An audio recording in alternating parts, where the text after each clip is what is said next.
Stephen, you start recording. Thank you. Right. Good morning, everybody. The Chair is unfortunately unable to attend the meeting today, so in accordance with the Council's constitution, I would ask the committee for nominations to appoint a chair. I've been advised that any member of the committee can be nominated as chair for a one-off meeting. If there is more than one nomination, we will go to a vote, and all members of the committee present will have a vote. Please, can I therefore ask for nominations from the committee for a chair for today's meeting? Councillor Spiller, please. Can I nominate Councillor Amanda Williams, please? Thank you. Could I have a second for that, please? I'll second if I'm allowed, Lucy. I'm happy to second. Thank you, Councillor Winstanley. Councillor David? I was just indicating to second, so I can third it now. Thank Lucy. you. I need to call the chair then, apologies. That's okay. Thank you. So do we have any further nominations? Nope. Okay, thank you everyone. So if everyone's happy for Councillor Amanda Williams to take the chair.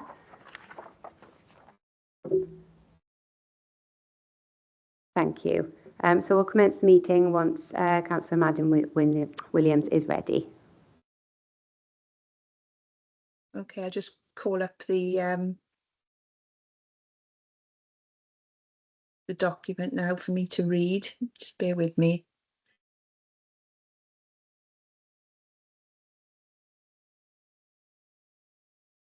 Okay. Are we recording now?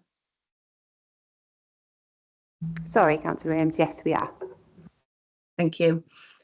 Welcome to this Subject Overview and Scrutiny Committee 1 meeting, which has been convened as a hybrid meeting. The meeting is being recorded and will be available via the Council's website to be viewed subsequently. Everyone participating in the meeting will be accessing it either from the Council Chamber, Civic Offices, Angel Street, Bridgend, or from remote locations. Should I, as Chair, experience any technical difficulties during the meeting, Councillor Tim Thomas will step in and take over temporarily as Chair in my absence. Please can everyone ensure that mobile phones are switched off or switched to silent mode. Members will have received an electronic copy of the agenda, and I will ask the officer to present a brief summary of the key points. For the record, the agenda can be viewed on the Council's website. Officers and members are reminded to refer to the page numbers contained in the public version of the agenda report back. Members and officers will be speaking at various points during the meeting, and those speaking may switch their microphones on at that point, but I would ask that with the exception of myself as chairperson, at all other times you keep your microphones switched off, as this will help to minimise any background noise and interference. However, I would invite members and officers to leave their cameras on for the duration of the meeting, as agreed at a recent full council meeting. Whether attending in the chamber or remotely, if any members and officers wish to raise a point or question, they should click the raise hand icon at the top right-hand side of the Microsoft Teams window, and I will come to you in the order I receive requests. If you're in the chamber, please switch on the microphone on your desk and speak directly into the mic to allow those who are remote to hear you clearly. Please lower your hand once you have finished speaking.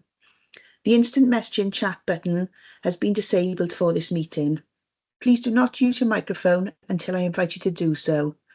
Officers from Scrutiny will be supporting the meeting and will be monitoring the use of microphones throughout its duration, and where necessary, will mute those not being used. I will ask officers to introduce themselves when I invite them to speak during the course of the meeting. They too should ensure microphones are switched off when not in use. I will now proceed to the agenda. So agenda item 1, apologies for absence. I will now ask the Scrutiny Officer to announce the apologies for absence received.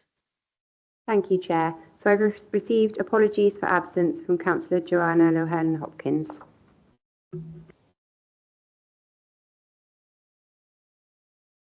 Are there any other? Who have we got up first? Councillor Paul Davis.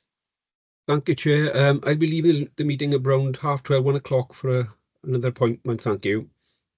Okay. And then Councillor Winstanley, please. I'll be leaving the meeting at 1:30. If I have a meeting. Councillor John Paul Blundell. Thank you, Chair. Just to give the apologies for Councillor Heather Griffiths. Thank you. Okay, I can't see any other hands up. Right, okay, we'll go on to agenda item 2, declarations of interest. If any member has an interest to declare in any matter on the agenda, please click on the raise hand icon and I will come to you in turn for you to declare your interest. Councillor John Paul Blundell, please. Yes, thank you again, Chair. Just to give prejudicial interest into agenda item 4, the Education Early Years and Young People's Directorate Strategic Plan 23-26, as this was my strategic plan last year and the previous years. So under the guidance, I will be declaring prejudicial interest and leave the meeting at the time. Thank you. Okay, Councillor Winstanley. I'm declaring an personal interest in item 7, the information report, as it mentions my employer, Arwen Cultural Trust, who is a partner of BCBC and runs various services and venues on behalf of BCBC. Okay, and Councillor Hugh David. Thanks, Chair. Can I declare a prejudicial interest on item 4, the strategic plan, because I was a member of the Cabinet at the time that that strategic plan was accepted and endorsed. Thanks, Chair. Okay, and Councillor Paul Davis. Thank you, Chair. Can I also give a apology for Councillor Richard Collins? He's not showing as being in the meeting. I know he had operation recently, so I'm assuming that he's going to give his apologies, Chair. Okay, thank you very much. Has anyone else got any declarations of interest? No. Okay, we'll go on to item 3, and that's the approval of minutes. So please can I have a mover and a seconder for the set of minutes from the 18th of July 2024. Happy to move.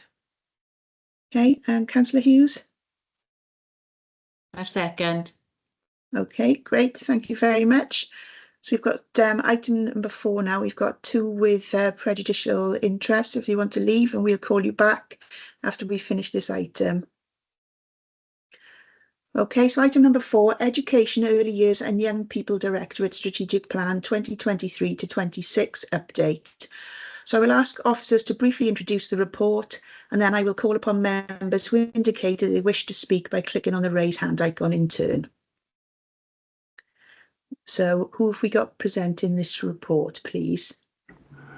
I'll be presenting, that's okay, Chair Lindsay Harvey. Thank you very much. Thank you, Chair. For the benefit of the recording, I'm Lindsay Harvey. I'm the Corporate Director of Education, Early Years and Young People. With me in the chamber is Councillor Martin Jones, who is the Cabinet Member for Education and Youth Services.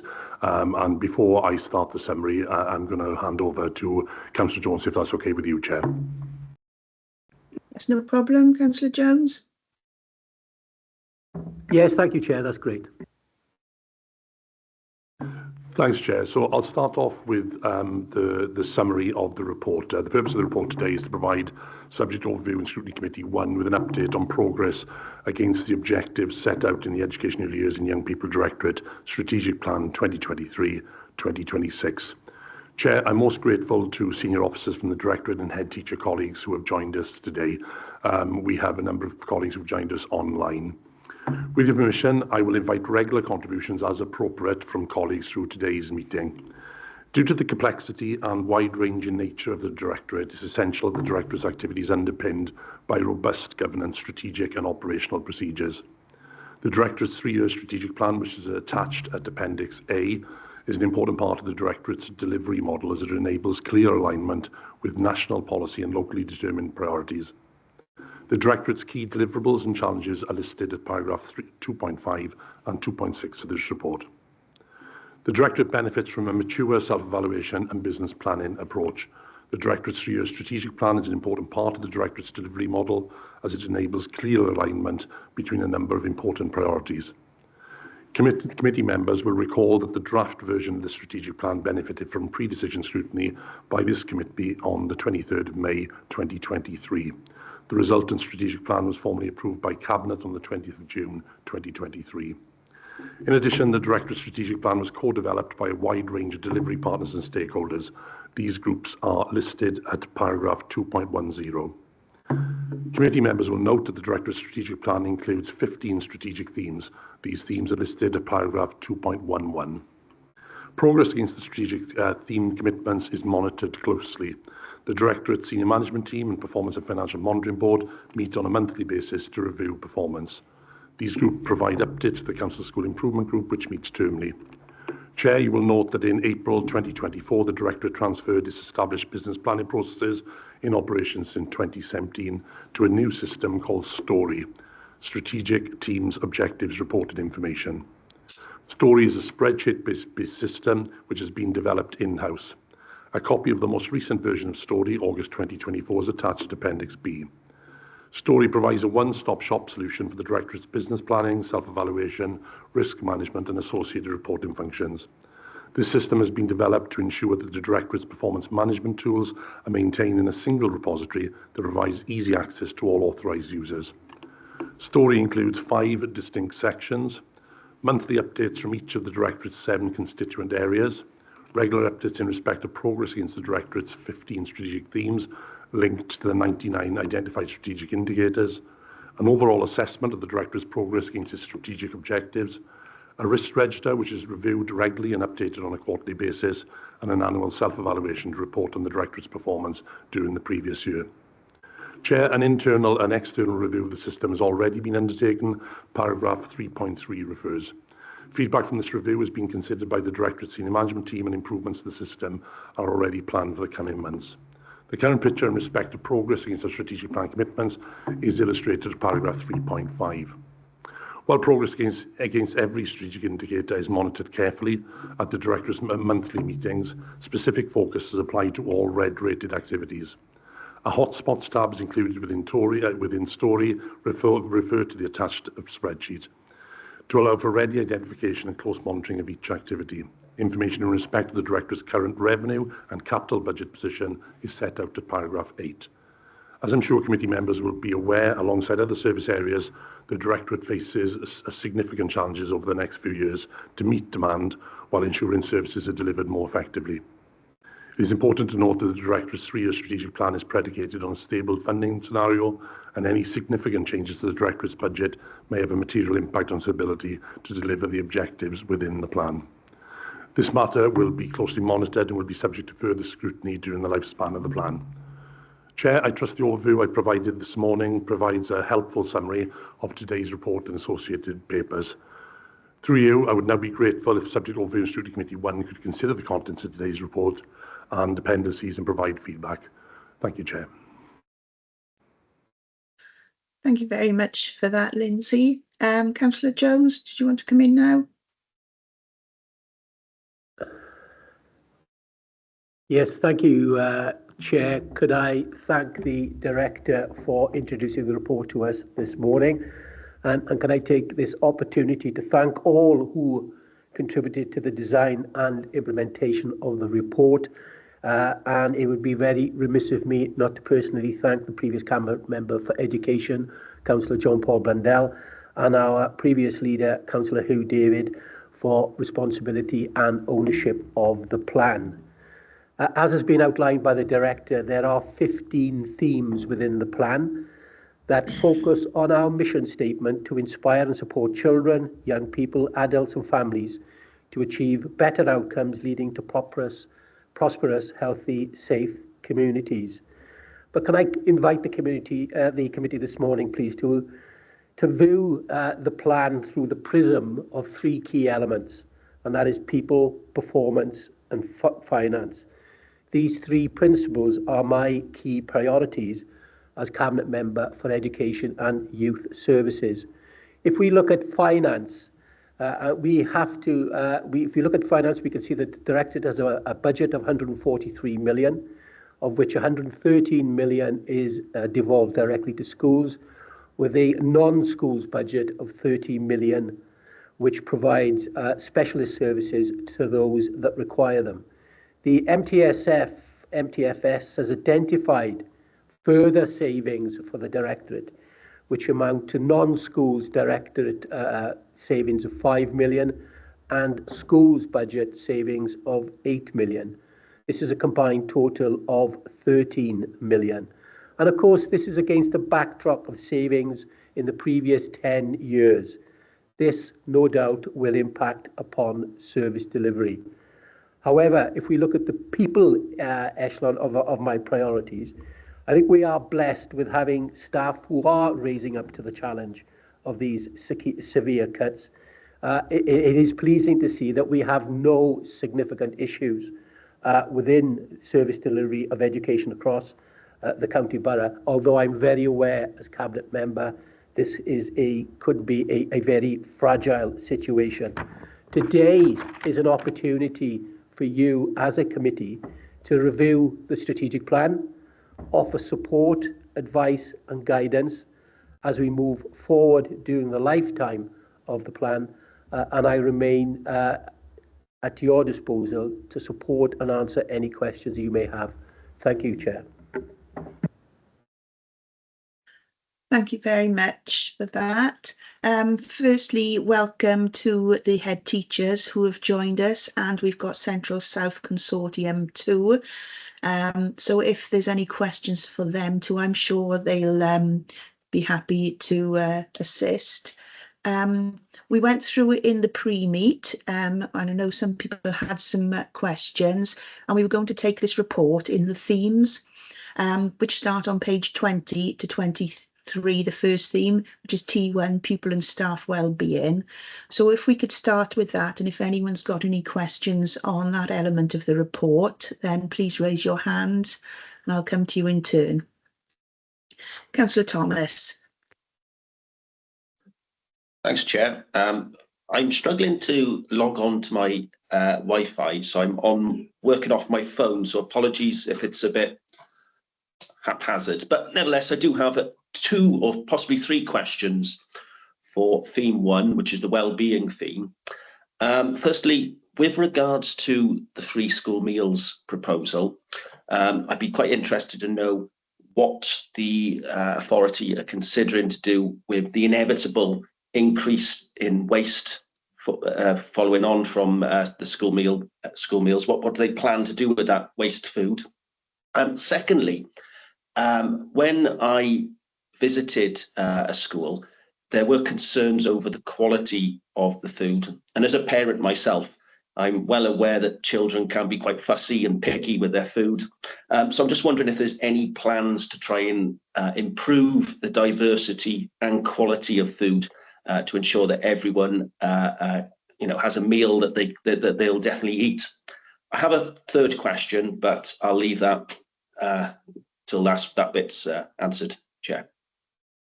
Okay, thank you very much. Lindsay, did you want to come in here, or Robin Davis then? Thank you, Chair. Again, with your permission, I'll introduce the strategic leads for each of these areas for the questions. So just to thank Councillor Thomas for his question, and with your permission, Chair, I'll hand over to Robin Davis. Okay. Thank you, Lindsay. Apologies, Chair. My camera isn't working. I've just tried it and it's not working for some reason. I'll try to get it to work as I speak. I have this issue over the last couple of weeks, so apologies in advance to the committee on that one. Thanks, Councillor Thomas, for your question around food waste. Obviously, this is something that's very important. There are new regulations in place which were launched early this year by Welsh Government in respect of food waste and how other waste as well across our schools is managed and handled. We obviously do our best to progress the right agenda around all our waste, and we've worked very closely with schools recently to share some of the burden around the new regulations in respect of the difference between different types of waste that are coming from schools and coming particularly from our school kitchens. So there's ongoing work around that, but we have made some recent progress in that respect. In terms of I think I might get my camera working. There we are. In terms of the quality of food, I would remind the committee that in terms of the standards set by Welsh Government, very recently the local authority achieved its nutritional standard award for primary schools in particular. And Bridgend has always had a very strong ethos around the quality of food served in its school kitchens. And we're very pleased, actually, the Welsh Government has awarded us that standard. That is set by Welsh Government, and I know there's been much challenge over the years in terms of the type of food that has been offered and the quality, the size of portions and the nutritional standards of that food. I would just assure the committee that we are fully compliant, and we have been working very closely with Welsh Government in respect of some new standards in terms of the review of its legislation around nutrition and also portion size. So I'm just going to give you that assurance, Councillor Thomas, that I suppose regardless of perception, the food that we serve within Bridgend is of the highest quality and is fully compliant with the expectations of national legislation. Thank you very much. Thank you very much. Can I add a rider onto that before I ask Councillor Martin-Jones to come in? I was at one of these visits with Councillor Thomas, and I think one of the issues there that they raised as well was the nursery meals, because the children don't have an option with those. And on some days they were higher waste because, for example, there would be a curry when you've got 3-year-olds who are not eating a curry. So it's the options available for those younger children as well without an alternative, which saw some children wasting the whole meal and going hungry for the day. Thank you. Thanks, Chair. I think I mean, I think we've picked this up as a previous scrutiny in terms of the promises that we've made. But that's all I would say to the committee, is that we have to be compliant with the standards and the requirements set out by national government. And I am conscious that sometimes that perhaps potentially could lead to some increased waste, but we don't, that's always under review, and we'll continue to review that in light of the work that we're doing with national government at the moment, supporting some of the work around the legislation changes that are forthcoming over the next year. Okay, thank you. Councillor Jones, did you want to come in on this? Yes, thank you, Chair. Can I thank Councillor Thomas for his question? I recently had lunch with primary school children in a primary school in my stake, and I have to say that the lunch was exceptional. It was really good. And I visited the school council in another primary school in the Bridgend area, and the school council very eloquently and professionally, I should say, voiced some concerns about their lunchtime meal. All I will say is Louise Curtin, our catering manager, has kindly agreed to accompany me to meet school councils. So Louise can hear at first hand what the difficulties are, and we will seek to problem solve. But I think from my perspective, perhaps there's fragments, if I could use that word, of discontent in some areas of the borough. But generally, I have to say, the feedback I'm getting as the cabinet member is that school meals are of a very good quality. Okay, thank you very much. Councillor Thomas, you happy with those responses to your first questions? Yeah, happy with them, Chair. Did Okay, have a third, if I may. Yeah, do you want to come in with that one? Yeah, thanks very much. I think this report comes at a very opportune moment, because on the weekend I had quite a few complaints from parents with children who go to County Borough Council secondary schools, and it was in relation to the removal of the balance update for school dinner accounts. So if you use my children as an example, I know how much my children spent over the week. I haven't got the foggiest what they spent that money on. There's no breakdown of what they spent that money on. So as a parent, I want to have that information and data to help me make an informed choice to support my children. Make nutritional choices.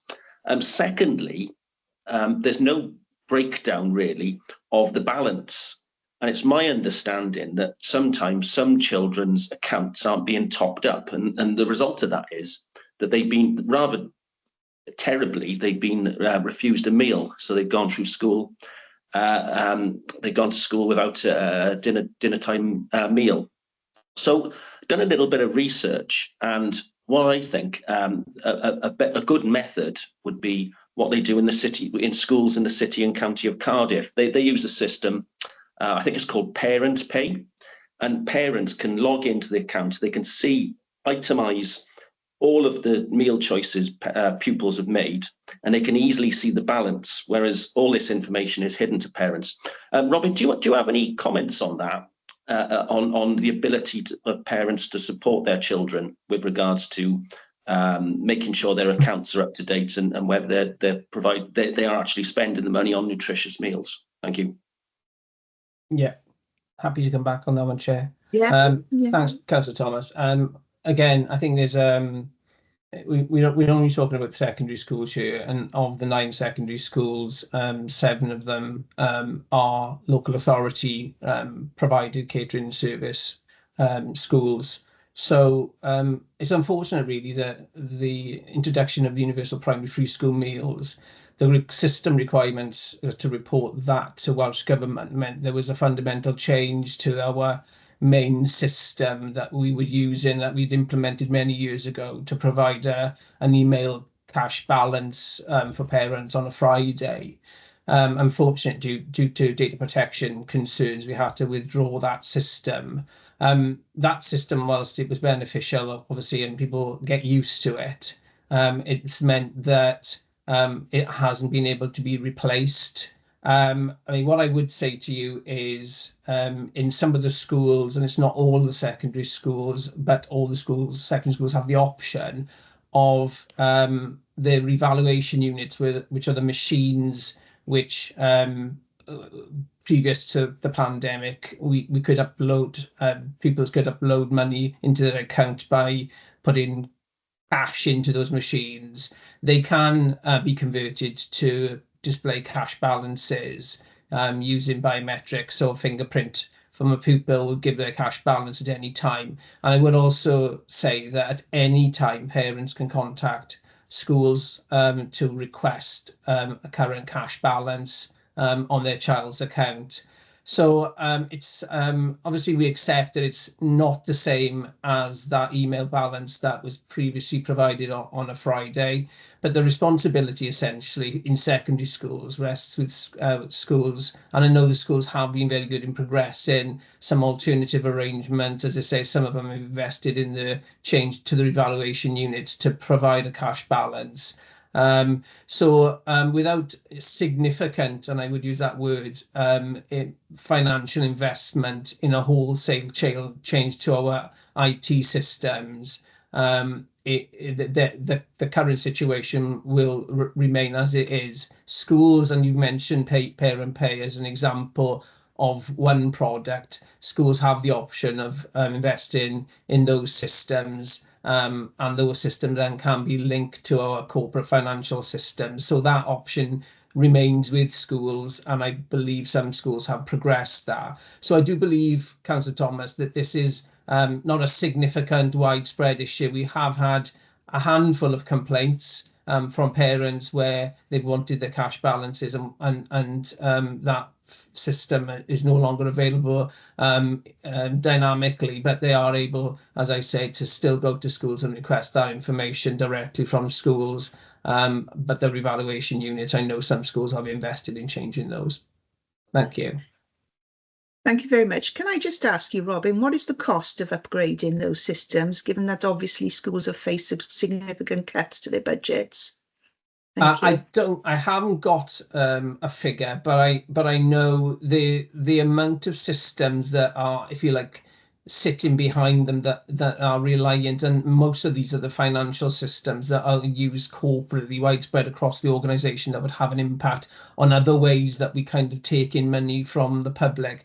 Those would have to change as well. So I know I think we're at least talking about 6 figures here, Chair. So I said I don't have I could speak to colleagues on IT and try to understand the overall cost, But I think given the fact that we brought in new PFSM and we've got now just under 13,000 children benefiting from free school meals. It's only secondary schools that are affected, and of the 9, as I've mentioned, and 7 of them are local authority, 2 are provide their own catering service. So again, there's complexities there in terms of how we would have to change and implement those systems. Over time, maybe we can continue to look at options around this, but for the time being, I think the amount of investment financially would far outweigh perhaps the impact it's currently having on pupils in our secondary schools. Thanks. Sorry, I think what I meant was the machine itself. So the pupils, you said some schools have changed the apologies. The machine. Yeah. So how much does that cost to them?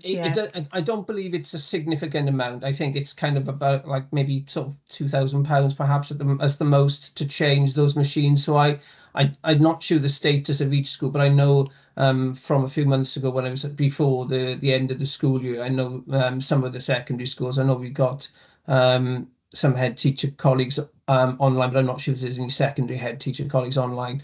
But I know that was something that they were keen to either progress or look, or actually were progressing at the time. I can ask for an update for the committee if you would like, Chair, just to perhaps provide a written update in terms of where we are with that across our 9 secondary schools, if that would help. Yes, please. Councillor Thomas, you wanted to come back in. Can I come back on that? I mean, I suppose it's all very well saying that parents can ring in and get an idea of the balance, but it just sounds like to me, I'm not very technical, but it just sounds like to me the system isn't very dynamic anyway, because even when parents do top up the balance, it's my understanding it can take up to 24 hours for that balance to be registered on the account. So, I mean, parents lead busy lives, they work and they've got other commitments, even when they are topping up.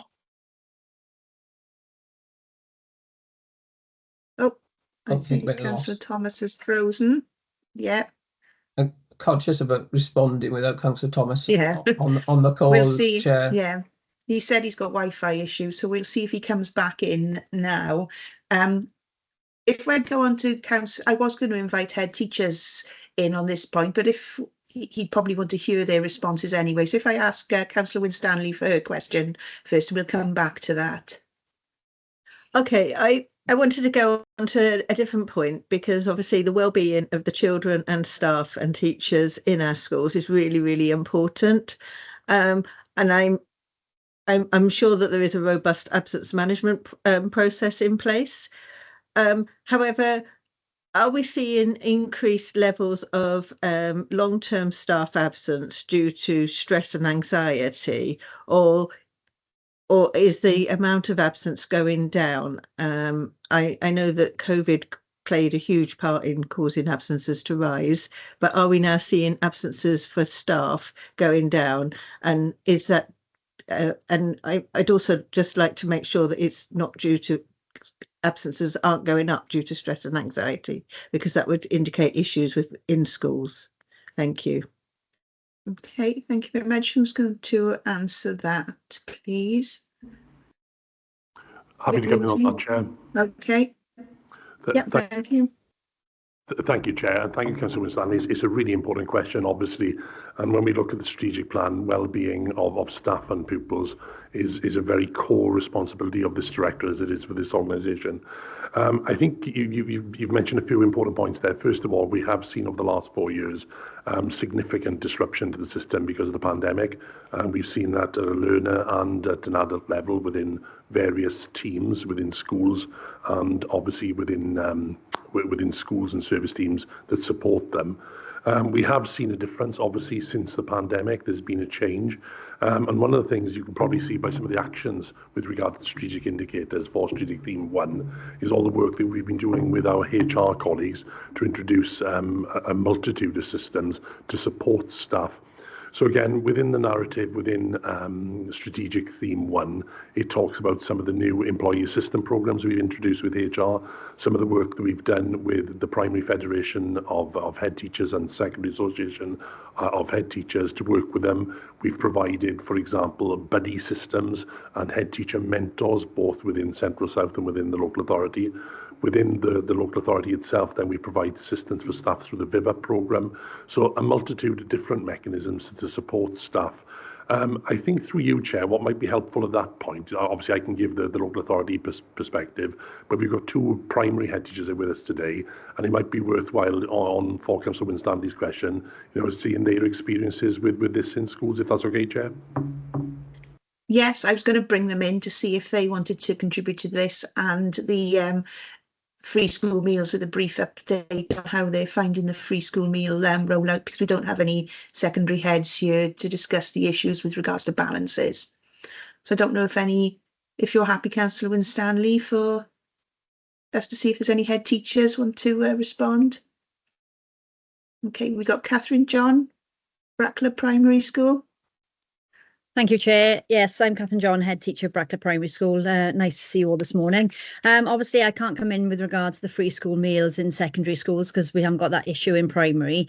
However, the universal free school meal has been rolled out to all children now through right up to year 6. And we have seen an increase in take-up, which is fantastic for us because it means that we know that all our children are getting a hot meal every day. Picking up on some of the points that sort of Councillor Thomas made with regards to sort of the school meals. I think Martin Jones, Councillor Jones, was referring to our school. He came to our school in the summer term, and our children are passionate about certain things, and school meals was one of them. And I know he's Martin Jones is keen to meet with our school senate, so we look forward to that. Our children really around the school meals query the diversity of the actual food because it is a very limited menu, and I know the menu has changed, so they are quite passionate about the foods on offer, not so much the quality but the actual choice of what they actually offered, and I think there was a point as well for the younger children not having that choice. So just picking up on that. In terms of well-being, as Lindsay said, as our director said, that we meet very regularly as a federation. We meet with our BASH colleagues fortnightly. We meet with the director fortnightly, and also we meet as a primary fed, full fed, and a federation executive. So there's a lot of support, support in terms of head teacher wellbeing. It is an extremely stressful time. I know a lot of colleagues are really struggling at the moment, certainly around budgets. Lots of schools are finding themselves for the first time ever in a deficit budget, and the consequences and the sort of fallout of that is having a significant impact. So it is going to have a knock-on impact. It's going to have an impact on the pupil wellbeing because there's going to be certain things that we are not able to provide purely because we haven't got the staff or we haven't got the resources. So there are systems in place to be able to support us. I don't know if there's any sort of specific question you'd like to ask in terms of pupil and staff wellbeing. Was there anything specific you had, Councillor Winstanley? Obviously, we'd like an understanding of how staff and pupils are being supported, and also ensuring that that efforts are made to ensure that if it's as a result of things in the workplace, particularly stress and anxiety over budgets, as you mentioned, but other issues as well, that is being addressed.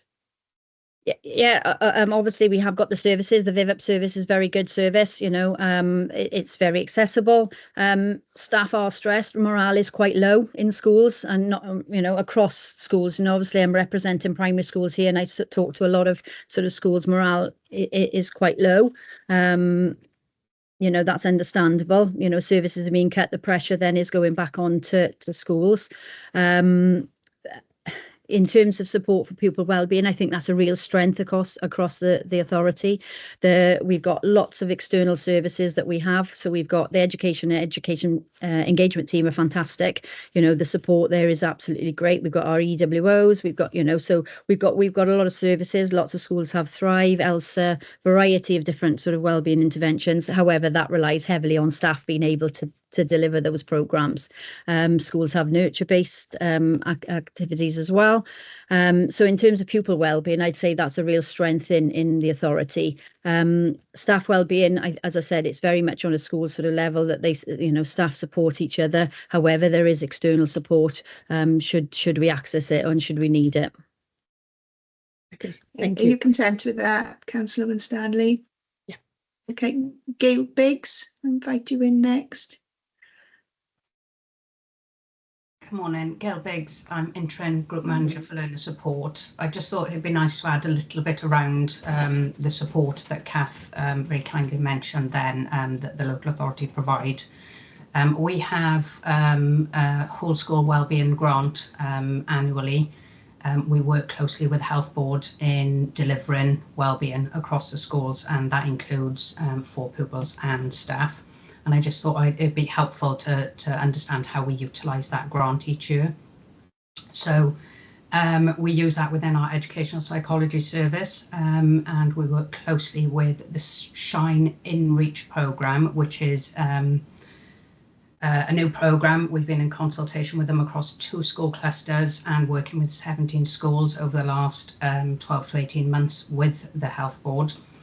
And they're delivering support around staff wellbeing. So lots of the programmes are working directly with the staff, not just around pupil need, which is, that's quite new from the Health Board perspective, and it's been very successful. We've been delivering, we used an out of authority provider to deliver an accredited mental health and wellbeing programme to school staff, again, to understand managing mental health, wellbeing in the workplace. Our educational psychology service team have put together a guidance pack to go out to schools supporting staff wellbeing, making a nice, clear operational guidance on how we can help and maintain good practice. ELSA staff was mentioned, again supported by Educational Psychology Service. ELSA's trained staff we currently have across 60 schools, just over 100 ELSA trained staff. ELSA is emotional literacy support assistance. We are using the funding to train between 15 and 20 additional staff this year as well. And in addition to that, we also use part of that training within pupil support teams, and they utilise that for school-based counsellors to support pupil wellbeing, play therapy. It purchases resources, equipment, and an additional training. This year, we're hoping to extend some of that school-based counselling to Year 6. So previously, play therapy was more around the younger pupils in primary, and school-based counselling was secondary, but we are using the funding to extend that into primary schools as well this year. So there is a very extensive programme around that. Right, thank you very much. You content with that, Councillor Winstanley? Councillor Thomas, you froze. Oh, you froze in your last question. Do you want to finish that off before I go on to Councillor Hughes's question? Very much. I froze mid, got completely cut off. I think you may have got the gist of what I was trying to say, and it was that even when parents do try and update balances, my understanding is, and feedback I've had from parents, is that it takes sometimes up to 24 hours for that balance to show up. Surely in these occasions, a common sense approach could be taken really, and just revert to paper records and just to, recalculate the balance accordingly. Because for me, it's completely unacceptable that even one child is going without a school meal at lunchtime. I just wondered if you had any comments on that really, with regards to the updating balances and reducing the number of children going without, basically. Happy to come back Okay, on that. Robin, Chair. yeah. Thank you, Chair. Thanks, Councillor Thomas. I just want to give you and the committee full reassurance that I think the suggestion that there's lots of children that are being refused meals across the county borough is incorrect. I mean, as I've said, we've got 13,000, just under 13,000 primary school pupils now. We've got full compliance with universal primary free school meals. So in our secondary schools, whereas I accept that there is a delay in terms of updating balances, and as you correctly said, Councillor Thomas, about 24 hours until that balance shown. No child is refused a meal because we have a strategy across the county borough of a lend meal where there is perhaps no balance on that child's account. So every child's allowed a lend meal, and then at the point at which the child is lent a meal, there's communication to the parents to ask them to top up their account. So there shouldn't be a situation where there are any children that are being refused as long as they've had their one lend meal, and if beyond that, if parents then aren't topping up their accounts, then that's a different issue then, I suppose, about kind of financial, as more of a financial issue for individual parents. So whereas I think in the past there's been a suggestion perhaps there's lots of children in that situation, we're not aware of it. Occasionally these things do happen where parents, the child's had a lend meal and the parents haven't topped up their account. But I think it's very unusual for schools then not to use their own discretion, because you must remember this isn't a local authority provision. We provide the food, but the actual financial balance, the accounts, the money is held by the schools. So in those secondary schools, they tend to make significant discretion for those pupils as well. So I think this is a very rare occurrence that is being reflected on, and I just want to give you that assurance. Can I just come back in, Chair, very quickly? Yeah. I mean, at the end of the day, if one child is going without a meal, that's one too many in my view. So may I suggest that some communication goes out to head teachers to obviously take a common sense approach. And that's all I got on that. Thanks. Yeah, if I could come in on that. My son was one of those who was refused a school meal, sent and went hungry for a day. I'd topped up his balance. I'd actually put £30 on his account, and it took a week for it to clear. So he was refused a meal every day for a week. Now I got involved and put a complaint in, and he was told he could then go to the office every day and get a piece of paper, because I had evidence that I had put money on the account to have the lens for that week. But I think it was, like Councillor Thomas said, it was that the communication had broken down, because I understand that the catering staff are BCBC catering staff, and they hadn't told him he could have a lens. They just simply said there's no money on his account. So I had to contact the school then to resolve the issue. So I think there is a communication problem there, and I think all staff need to be aware, and they need to be able to tell that child then you can go to the office and have a lend, and then they can do that. So I would recommend that all schools are reminded of the correct process to ensure it doesn't happen again. Yeah, thanks, Chair. If I can come back on that just very briefly.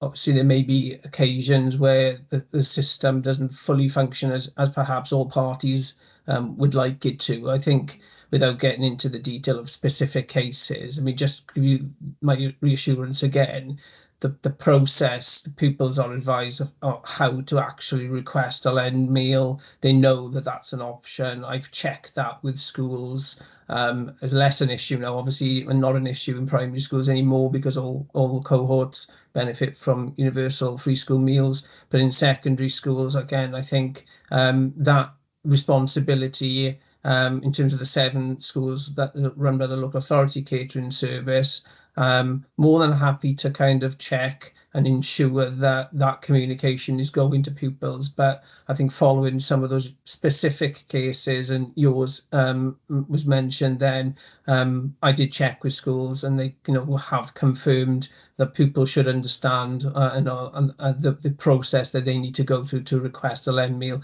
So I think an unfortunate sort of situations perhaps shouldn't be reflective of the whole of the system-wide processes in place to ensure that children aren't left hungry, which is by far and away the case across our schools. I would suggest they're not being left hungry. They are being provided with lend meals when there's difficulties that parents are facing updating their accounts.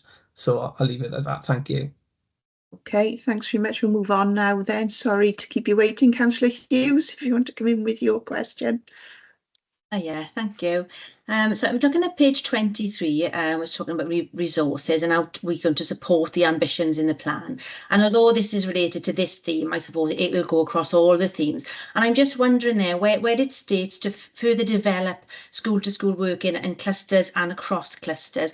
So how can that cluster working be further developed, and what do we think the impact will be on this theme and all the plan really with regards to moving forward? Because when Martin said about people, they are one of our greatest assets. And from my own perspective, I think that maybe the clusters and how they work could have been further developed up until now. So just a question around that, please. Thank you. Thanks very much. Lindsay? Thanks, Chair. I believe I've got Sue Roberts here as Group Manager for Schools and Darren Jones from Central South. I'll start the answer, if that's okay, Chair, and with your permission, and I'm sure they can give an update. First of all, thanks, Councillor Hayward, for the question. I'm absolutely in agreement with you. I think there's a huge amount of benefit in school-to-school working. We're very, very lucky in Bridgend. We've got some extremely talented head teachers and some very effective schools. So clearly we want to tap into that talent pool and share that effective practice. There's a number of areas we do that already, of course, through Team Bridgend. That's the cross-phase head teacher approach that's been going for about 7 years, so quite a mature process.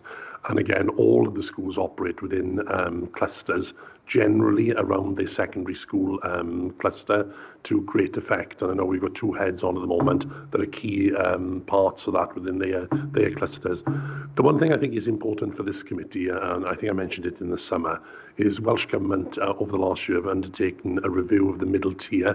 This is school improvement arrangements across Wales, and part of the information that's come out of that review has certainly been to build upon your question there, Councillor Hughes, saying very much around the need to further extract the benefit from cluster working. So school to school is very much on the agenda. We've certainly seen that through the middle tier review. It's certainly the message we're getting coming out of Welsh Government, and it's certainly something that our schools in Bridgend do well, and we're keen to exploit further. So with your permission, Chair, I know we've got 2 colleagues who are deeply involved in this process, Sue and Darren. So through you, Chair, perhaps you could invite them in. Yeah, we'll hear from Sue first then, please. Hello everybody, Sue Roberts, Group Manager for Schools.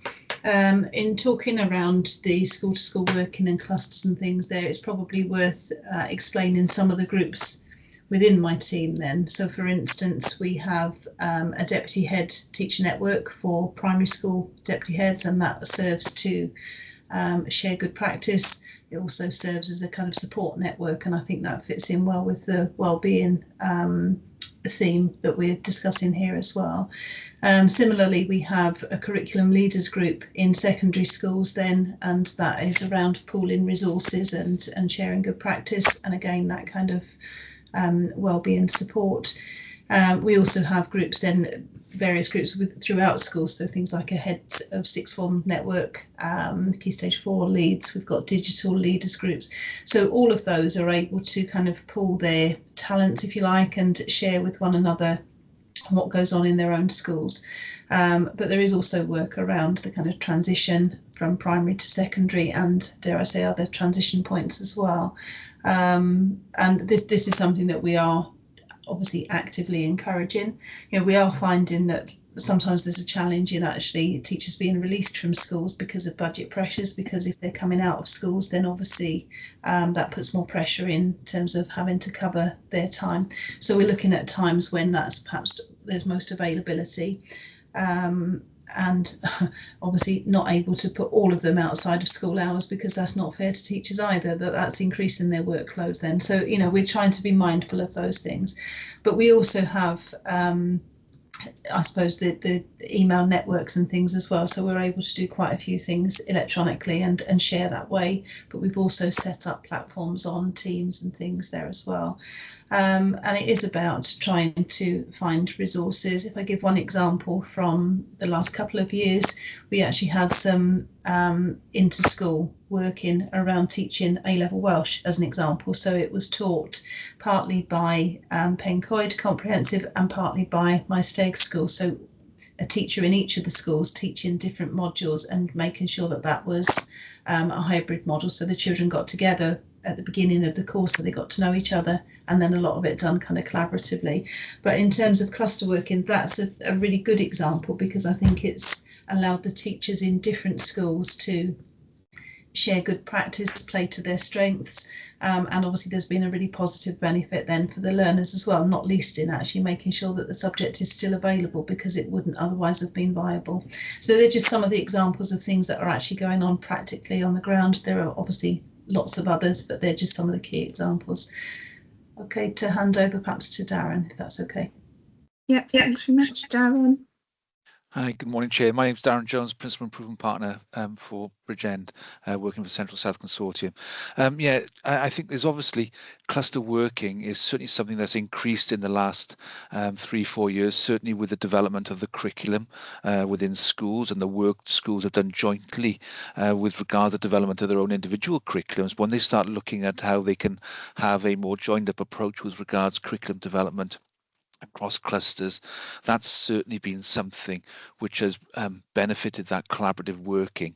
And as part of that, I know clusters within Bridgend have looked in particular at that area of learning for health and well-being, looking at that joined up approach on that health and well-being within the school. And a key part of the new curriculum within schools, both primary and secondary, is that whole school approach to mental and emotional well-being. And I know certainly the local health board has supported that within individual schools and within clusters. I think if we look at the strategic priorities of schools across Bridgend, probably most schools will have at least one priority on well-being, and very often that will include developing the provision both for the pupils and staff. I think another document which Sue touched on, the transition plan, that's something governing bodies across the local authority will have approved, and included in that, a key part of that plan is how the learning needs and the well-being of each individual learner will be supported as they transition from primary to secondary school. I know it's something some of the primary heads across Bridgend are keen to look at again in this coming term, and I'll be meeting with Kath John later in the week actually to plan a session on that for heads. So it's certainly something that's a key part of the work of schools, and I think with the middle tier review we're certainly going to see closer collaborative working, and as part of that the financial pressures schools and the local authority are facing will obviously see the sharing of capacity across schools, which perhaps will support that collaborative working going forward as well. Okay, great, thank you. Councillor Hughes, are you content? Yes, thank you all. Okay, great. Councillor Spiller, you've had your hand up and down a couple of times, and I know in the pre-meet you said you had a couple of questions on well-being. I wondered if you wanted to come in with them. I think yes, mine are probably linked to another section, but my hand was going up and down, Councillor Williams, simply because I was also going to give a personal view on the topping up of school meals, but I felt that it'd probably been done to death, so I thought I'd leave it with the final points Robin made, to be perfectly honest. Okay, no problem. So you've got no questions? Well, can I? But save me putting my hand up again. Okay. Can I just ask with regards to page 23, and this is probably theme 1 and 2, I guess, probably as we're looking at it, with regards to creating an incentive program on page 23 to improve retention and recruitment of staff. There are schools with no breakfast clubs because of the inability to recruit. There are also issues in getting catering staff and lunchtime supervisors. Now, across the sector, support staff are leaving to work in Tesco's, Specsavers, because of low pay terms of work. How will BCBC prevent a crisis in recruitment and retention of support staff? Okay, thank you very much. Who wants to answer that? Lindsay, are you going to answer? Or thanks, Chair. I'll start off, and I'm pretty sure we've got other group managers here because they've all had this experience. I think Councillor Spiller's question is a really important one, actually, because we've really struggled with certain sectors. Councillor Spiller has referred to their support staff. We've also referred to breakfast club provision, which has been extremely challenging in some of our schools to put in place. And we've tried really hard to incentivise this into schools. So, for example, and I'm sure Robin will talk about it with regard to breakfast clubs, we've held meetings with parents, doing parents' evenings in schools. We've actively been into schools that haven't got breakfast clubs with the catering service, looking at the opportunities there, both financial and from a professional development point of view with staff. So we've actively marketed it, and also Robin's team has been in with working with job centre colleagues to make sure that these opportunities are marketed. It is extremely difficult, and I think the point that Councillor Spiller raises is a really important one. We are up against other employers who perhaps are offering, quite frankly, more money, and that is a challenge. One of the things that we've taken from previous meetings of this scrutiny committee is looking at things how we can improve the conditions of staff that are in those schools. So, for example, one of the suggestions that came out of a previous committee is whether we could cite a number of different roles for individuals at this similar school. So, for example, if they're cleaning staff, catering staff, whether we can keep them all in one school to mitigate some of the transport costs and logistical issues those staff are facing. We've also worked then very closely with Welsh Government and other providers with teaching staff, for example, to look at how we can target key areas where there's a shortage. So, for example, it's well known we have a challenge around STEM, science, technology, engineering and maths teachers, especially in the post-16 sector in some of our Welsh medium schools. So again, we're working with them to try and find different ways, innovative wherever possible, to provide this, an incentive for them to work in Bridgend schools. Clearly, we want to make sure that we operate consistently and obviously lawfully in doing that. So again, it is a challenge, but there are a number of things that we are putting in place to make sure that they are incentivised. So again, Robin, I've obviously covered some of the ones from the Breakfast Club. Are there any others you'd like to bring to the committee's attention?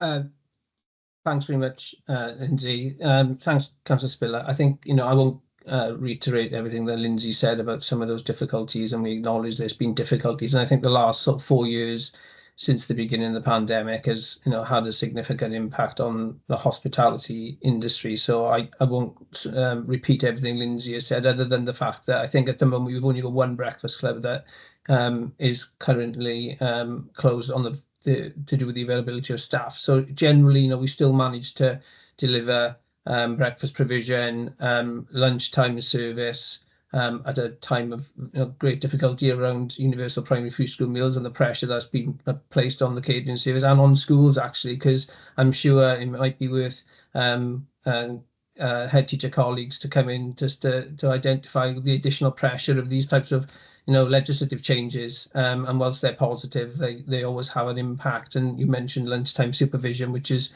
the responsibility of schools. But I think suffice to say, I think every sector is facing sort of subtly different problems in terms of getting the right people into the right types of jobs, and we've seen that within, for example, our corporate health and safety unit, where those types of jobs, very skilled in terms of knowledge, expertise, the industry in terms of private sector in particular is crying out for that expertise and is willing to pay significantly more than the public sector. So I think in terms of those types of jobs, we're always going to be in competition to try to offer perhaps other benefits, and there are benefits of working in the public sector versus the private sector, and we are keen to demonstrate as an employer what those benefits are, particularly around the kind of working hybrid, the benefits of public sector pensions, etc. So I think there's a lot of work that goes on in terms of trying to promote those types of specialist jobs, but there's a lot of pressure in the private sector for that expertise, and that goes across a lot of our areas as well. Okay, did you want to come back on that, Councillor Spiller, before I go out to head teachers? Yeah, I will do if that's okay. I think just picking up on one of the last things that you said there, Robin, whilst hybrid working does work in attracting people in many other bits, for support staff for schools, I would suggest that doesn't apply. And given that, staff well-being is obviously something that is paramount to what we should be considering. The pressures certainly on them, having cut the education budget as an authority. They're naturally going to be asked to do more work to cover for the lack of roles that exist due to the monetary pressures. So what are we putting in place to ensure that their well-being is looked after first and foremost, to keep them working within the sector? Because whilst we know recruitment is a massive challenge, we also know retention is also going to be a massive challenge if people are asked to be doing more. Thank you. Thanks, Councillor Spiller. I think in focusing then, if you will, on this was the catering service as the example. We have the money for those posts. The issue is that we're not attracting people into those posts because of the nature of the posts. And I've been doing this job a long time, and I think we've never had less than about 80 vacancies within the catering service. So historically, I think there's always been it's difficult to attract people to effectively relatively low paid jobs, but not significantly low paid jobs, but for only for a few hours a day. They tend to be our colleagues within the service tend to be local to the schools, that live in the communities, and that benefits them. Obviously, people generally don't travel significant distances to take up those positions. They are very local. So in terms of the pressure that places on other staff within the service, absolutely. I have very senior staff within the service cooking meals when there's other staff on sickness. That is a problem, but it's very difficult to resolve. We have the vacancies.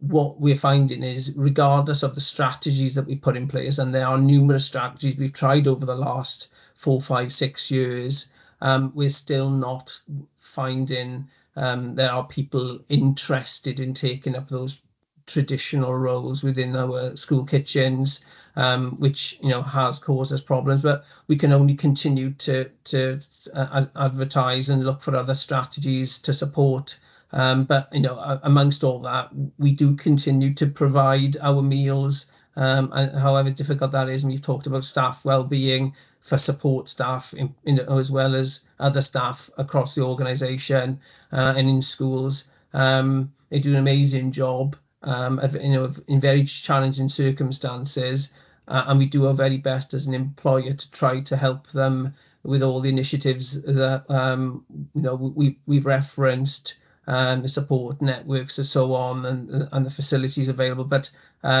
fundamentally it comes down to the market just is not lending itself to filling those posts at the moment, however hard we try.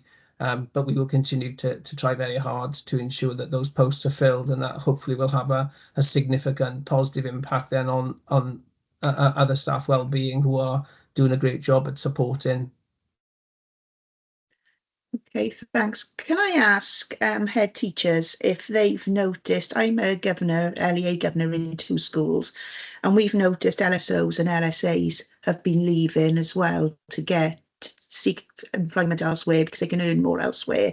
Are they finding similar situations? Because we've lost some absolutely outstanding staff who have worked for a number of years in the sector. And I wondered if they'd experienced any issues with that. Thank you. So we've got Catherine John first. Thank you, Chair. Yes, just to reiterate what you've just said there, exactly. My family engagement officer actually handed a notice in this week, a key role in school. We've had a family engagement officer for about 10 years now, integral to everything that we do here in school.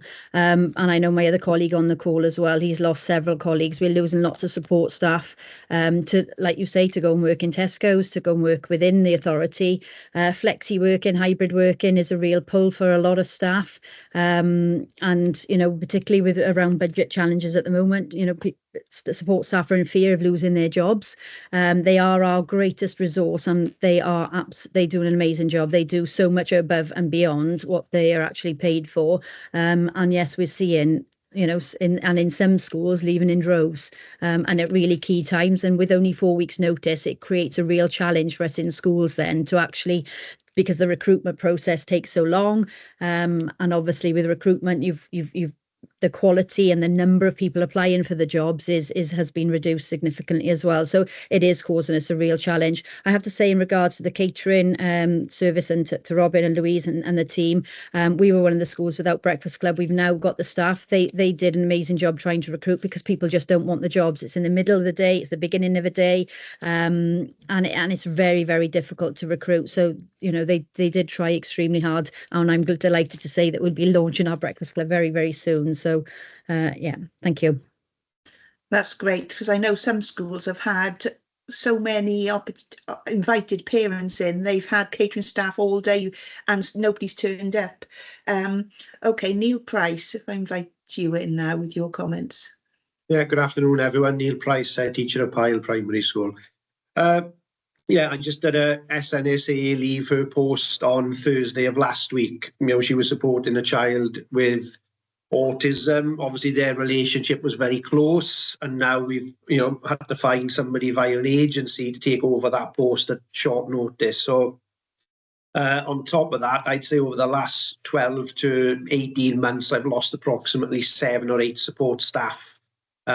Some of them to work within BCBC with the well-being and early help services. You know, all the skills we've given them have then been pinched by early help and the well-being team. You know, we've lost staff who, children of their own get to a certain age and then they don't need 6 weeks off in the holidays. So then they go and seek employment elsewhere because their children have grown up and left home, and the 6 week summer holiday is something that they no longer require, or the school holidays aren't what they require, because obviously they're paid for the time that they work, and their pay is prorated down, which means they can then go and earn more money elsewhere. So that's tough. Lunchtime supervisors, you know, that's a challenge. You know, I've got a member of staff here who works about 4 different contracts. She comes here in the morning for breakfast club. She then goes to Comfort Comp, down to Kennelly Primary, and then comes back to clean after school here. So, you know, the multiple contracts that Lindsay talked about in multiple sites is a sort of a concern, or, you know, an issue as to people doing that. And then I think some people don't work because it affects their benefits when they take on an hour or so. So I'm not sure of the ins and outs of that, to be honest with you. But like I say, in terms of losing staff, we've lost a tremendous amount of expertise, and, you know, it's really robbed us. Sometimes we go to an agency and you're having an agency member of staff who's been on their books for a week and no experience of being in schools. You know, we've actually taken one person arrived here one day. It was the first time in a school, you know, so, you know, that is a concern, and, you know, a real challenge for us. But as you say, staffing, recruitment and retention, you know, is a challenge without doubt. Thank you very much. And I'm guessing that with the budget cuts the schools are facing now, your support staff are being asked to do more and more as well. They're having to cover PPA. They're having to cover the support the staff, the children with additional learning needs or with behavioural issues as well. So when you're losing those, who's going to step in and take forward those roles going forward? As it, you know, the biggest challenge now is we're sort of spreading the jam very thin. You know, we were able sort of to cover internally frequently, so that we weren't having to rely on outside staff to come in. We could absorb, you know, a one-day absence, you know, within school. That didn't affect the continuity of the children's learning because the staff knew the children, they knew how the school runs and how the school works. We were able to do that. But as staffing is being cut back, you know, it's getting harder to cover. It affects staff training. It affects continuity of learning. I'm expecting one LSO to retire next year. I know I won't be able to financially afford to replace that person. I'm losing a lunchtime supervisor to retirement in January. I know I can't afford to replace that person. So, you know, and it does put on people, to be honest with you. Lunchtime is approaching here. I'm on duty because I've got a lunchtime supervisor sick. My deputy head is now having to cover me So that means she'll go without a break today as well. So those are the real challenges we are facing. Thank you very much for being honest about this. And obviously we're looking at health and well-being here. Has anyone got any other questions? Because I've got one on health and well-being, and I know we spend a lot of time on this first topic one of this long report, but I think it is the crucial one, the well-being of our staff and our children. Our staff are doing a phenomenal job going above and beyond for our children, and they are the priority here, so it's only right we spend so much time on this. So has anyone got any other questions on this before I ask mine? No, and mine was on the health and well-being of head teachers and the support that is given to head teachers. I know that 8 head teachers left BCBC schools last year. I think one even left to become a lorry driver because of the pressures that they were faced as a head teacher of a school, because it is a difficult job these days with behaviour, poor behaviour increasing. We're going to come on to that next, the theme 2. With the financial restraints, with the budget cuts, with all of the staffing issues that we've heard. So I wondered what BCBC are going to do to safeguard and retain our fantastic head teachers, who are no longer just head teachers, they're business managers, they do so many other things as well. You know, we've heard they go in and they're lunchtime supervisors and everything else, managing everything. I know we've had a few executive heads coming in, but my understanding is a lot of them are newly qualified head teachers that are being thrown in then to being a head teacher for a number of schools. So that's going to add to the pressure, and when they're relatively new as well, they're not going to be more experienced to be able to cope with some of the challenges. So I wondered what support is in place to protect and look after our head teachers, to keep them in our schools and doing a fantastic job. Thank you. Thanks, Chair. So I'll pick that one up if it's okay with you. First of all, thank you for spending time on this really important theme. I agree with you. This is the number one theme for us. Obviously, safety and the health and safety of staff and learners is obviously of paramount concern. So I very much welcome the time this committee is spending on this item. Again, just thank you again for the comments around our head teachers. You know, as a Chair of Governor, how important the role of a head teacher is in Bridgend, and we've got outstanding head teachers in Bridgend. So obviously we want to protect them and nurture them wherever possible. You're right, we have seen a number of head teachers leave this year, around 10% actually of our head teachers left. That's not abnormal when it comes to the number of local authorities across Wales. But obviously with these heads going, there's an enormous amount of talent and experience that leaves the local authorities, and then there needs to be appropriate support mechanisms put in place for those new heads that come into those posts in the local authority. We get a very positive application for head teachers in Bridgend.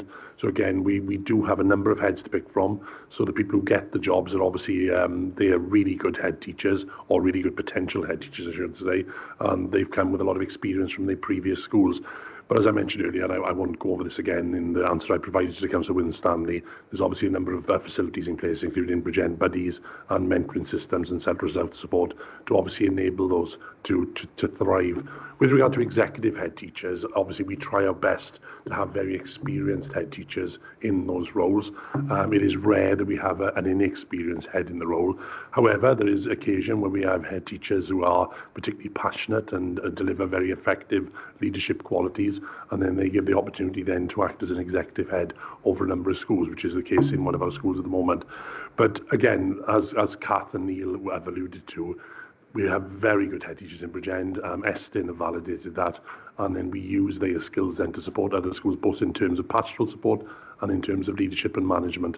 So again, I think it's important we spend time on this, but the committee, please be assured there are a number of mechanisms in place to support staff at all different levels, including head teachers.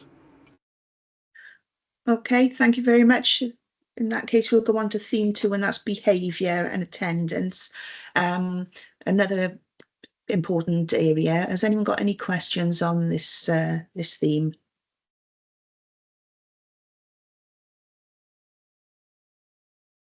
Councillor Spiller. Thank you, Chair. With regards to attendance, How will you work with the parents of persistently absent children to encourage school attendance rather than parents opting to homeschool their children? Mark Lewis, you've got your hand up to answer that.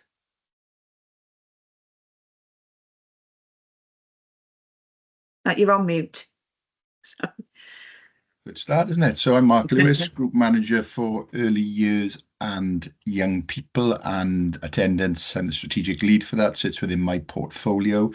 So in terms of school attendance, I think we've got quite a good news story to tell in terms of, the direction of travel. So just by way of context for colleagues, we're now above the Welsh average and starting to not get back to pre-pandemic levels, but we're sort of half a percentage point, not significant, but above the Welsh average. But what you're alluding to there is persistent absenteeism, and I think that is a challenge for us now. So to answer your question head on, if somebody is deemed to be persistently absent, and what's interesting here now is the new guidance from Welsh Government is anybody, any pupil that is below 90% attendance is deemed to be persistently absent. Now, historically, that used to be 80%.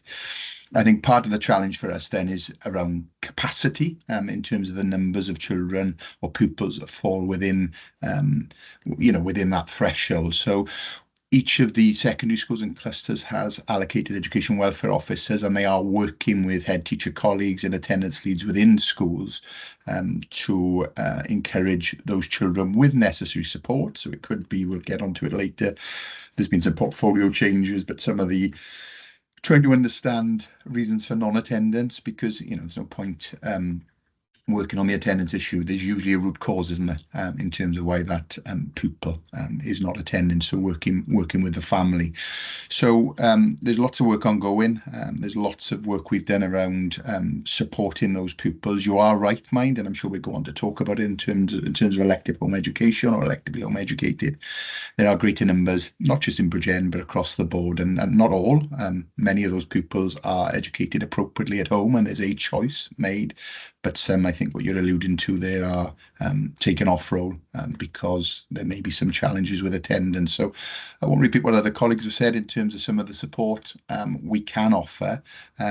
We do have a model, which I've just described, really, with education welfare officers and other support staff to work with that family, really, to understand reasons for poor attendance, or in some cases when we're actually getting that balance between challenge for non-attendance and support, when sometimes there's deregistration. Obviously, that's a route we don't want to go down, because in many cases that's not an appropriate, we would argue, education for that young person, and there could be increased safeguarding risks. But the system that is in place, in summary, is an education welfare officer who's assigned to schools within those secondary clusters and primary, and then they will work through with school in terms of support, really, to encourage and support a pupil back into the school environment. Okay, thank you very much. Councillor Spiller, are you content with that? Thank you, Mark, for that, and thank you, Chair. No, I think it's thank you for the information provided. I think it's good to hear that there are some good news stories in there. I think pupil behaviour has been exceptionally challenging post-COVID for a number of different reasons. When we're talking about deregistration and people opting to leave the system, in percentage terms, what is the difference now as pre-COVID, out of interest? I haven't got all the figures to hand. We're about 300, I want to say 370, but let me check that in terms of those who are electively home educated. It is a greater number in terms of the numbers, so it has an impact. Let me get those numbers through to you if I can, Chair and Committee. But there has been an increase, not unique to Bridgend, and some of them, there's decisions that family are making that are not driven by some of the factors you're referring to, and it's quite appropriate. Mum and dad may have a teaching background, etc., but there are others maybe who have been taken off role for other reasons in terms of performance, attendance, etc. So it's those that are more concerning for me. The figure has increased across Wales and in Bridgend, and obviously we've got something called an education engagement team, and there are officers that work with those individuals who are electively home educated, but the numbers have increased. But I off the top of my head, I think it stands at about 370, obviously pre-pandemic levels. I can get those figures through to you, but we're lower, so there has been an increase. Okay. Did you want to come back? Yes, just to say thanks for that, Mark. And look, I think that if people are electively homeschooling and the children are getting exactly what they need and it's right for them, then 100% it's about the people that slip through, which I think we're both alluding to, and it's about trying to encourage those people not to miss out and to make sure that everybody's getting the education that they need. But thanks very much for the information. I look forward to receiving the numbers. Okay, thank you very much. Councillor Jones, you wanted to come in on this. Yeah, thank you, Chair. And can I thank Councillor Spiller for his questions, because they raise an issue which I'm scratching my head with at the moment. When we talk about school attendance, when we talk about behaviour issues, we fundamentally focus on schools and then the central support unit here in the LEA. But I want, if I can, to try and focus on the families themselves. And what can we do as elected members, whether or not we're members of a governing body, what can we do to support families to ensure that they're very much aware of the importance of attending school, very much aware of the importance of behaving, because behaviour issues in school naturally transcend into the community, and accept that the primary source of supporting children lies within the family environment. All too often, I think, we tend to focus our criticisms and focus our efforts at looking at this central process of support and within schools. But I do think there is something that we can do in the County Borough by reinforcing the responsibilities that lie within parents and within the wider family group and environment. I don't have the answer to that. But I'm something which I'm thinking about, and perhaps the committee can think about, and I'm very, very open to any suggestions that you may have as to how we can take this parental responsibility to another level. Thank you, Chair. Thank you very much. Has anyone else got any questions on this theme number 2? I've got one, but I want to see if anyone else has got a question first. No? Okay, mine is in relation to the PRU and the bridge, and this report talks about the provision that we've got, but I wondered what BCBC are doing to increase capacity in these areas, as well as Herons Bridge. I know we've got potential plans for the new Herons Bridge, which will offer more places, specialist provision for children, because I think at the moment there's a large number of children who have been placed in mainstream schools that are not the best environment for them. So that's adding to the behavioural issues I've seen firsthand, and I've unfortunately been on the panels where children have been permanently excluded from secondary schools. And to see that, it's heartbreaking, because I feel we've let that child down then because they're not in the right setting. They've not been placed in the right setting for them, and they've had to then endure that setting for 6 months, 12 months. And in my opinion, we've let those children down as an authority and as a governing body, because they should never have been there in the first place. And I understand, obviously, there's not a money tree that we can take the money off to extend these schools, but I think we need to be looking at this, particularly as a lot of these children have also been experiencing some very upsetting home life as well before they even get there. So we need to make sure we're doing all that we can for them. So I wondered if there's anything that's being done to extend the provision in these specialist schools. Gail, please. Thank you, Chair. We've undergone a lot of work and we have a lot to do in reviewing available provision. From a behaviour perspective for our children with emotional, behavioural, social difficulties, they would normally go through a graduated response to access support. So schools would refer to our learner support teams for support at the earliest point. If the interventions or the guidance were not progressing or seeing an improvement with the young person, they have relevant panels that can be referred to, and that could be to access specialist classes within school or referral to our access to education panel, which could lead on to intervention via the bridge alternative provision. We have, as you mentioned, had some waiting list in previous years because of the numbers and the demand on that service has been so high.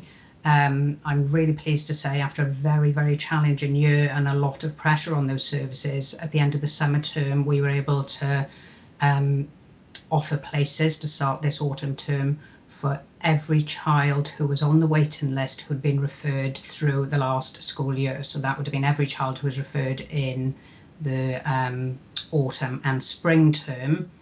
And the only handful, and it was single figures of around 5 or 6 pupils still waiting for special school provision at Scotland Castle, who were referred in June. So it was only those children who were unable to place for a September start. So we successfully reduced the waiting list.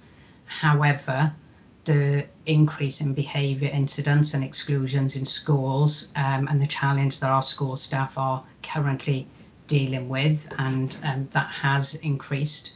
I anticipate demand continuing. So that's from a behavioural perspective. And just to put the full picture together, from Heronsbridge, we have been over capacity for a very long time. We